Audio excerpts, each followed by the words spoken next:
Government system as per the Virginia Plan and the New Jersey Plan.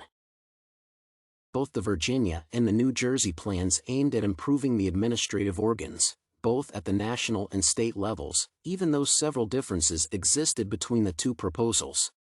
The Virginia Plan advocated for a stronger national government, meaning that the federal government had to have more powers as opposed to the devolved systems. On the other hand, the New Jersey Plan wanted to empower each state through equal representation in the House.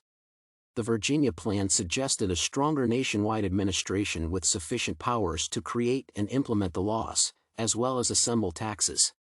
Madison observed that the country would be governed by two levels of government, one at the state level while the other would administer the law at the national level.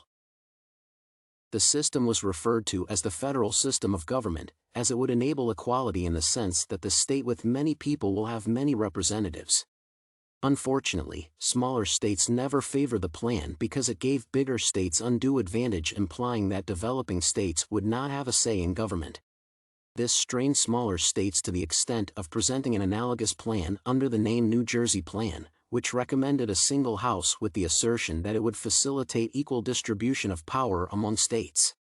Under the Articles of Confederation, each state, irrespective of the size, had one vote, and the New Jersey Plan was not any different from this, leading to its rejection. However, a few ideas were borrowed from the plan. As far as branches of government were concerned, the New Jersey Plan proposed three arms, including the legislature, the executive, and the judiciary. The main role of the legislative branch was to appoint individuals to serve in the executive branch, while the executive was charged with appointing individuals to work in the judiciary, including members of the Supreme Court.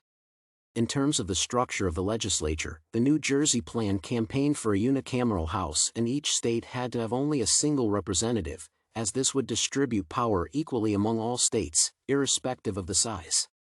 The plan was intended to give the federal government the power to charge taxes and control trade. It further suggested that state laws had to be applied concomitantly with the national laws. On the other hand, the Virginia Plan had a similar proposal as regards the branches of government, but it gave the legislature more power. Its legislature would have two houses, meaning that it would be bicameral as opposed to the New Jersey Plan, which suggested a unicameral House.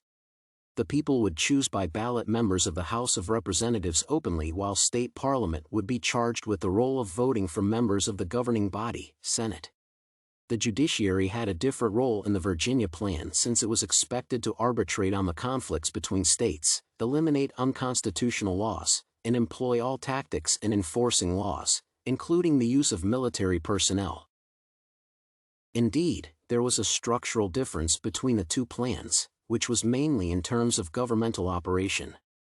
Both had three branches of government, but with separate selection criteria, powers, and composition. The Virginia Plan presented a stronger national government with two stronger houses, while the New Jersey Plan wanted to give states many powers.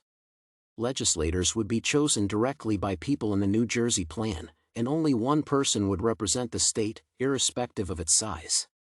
The Virginia Plan would have two chambers of Congress, with the National Assembly having members chosen directly by the people, while the governing body would have members chosen by state parliament.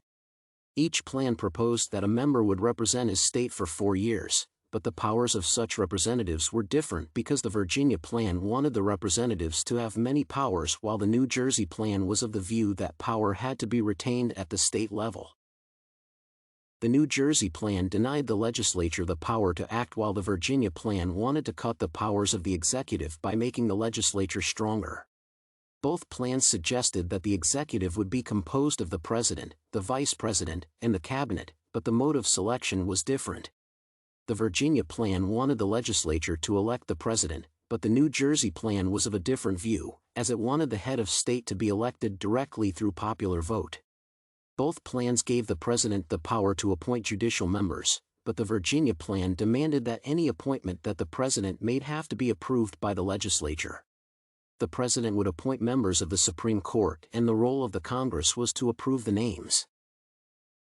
It is observed that the Virginia Plan wanted a stronger national government that would facilitate unity and development.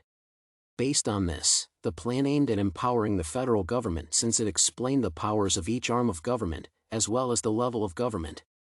For instance, it promoted the division of powers since it would help in the establishment of the principle of checks and balances. No arm of government was to be given more powers, even though the legislature had the power to discuss any government policy in detail, irrespective of whether it was foreign or public.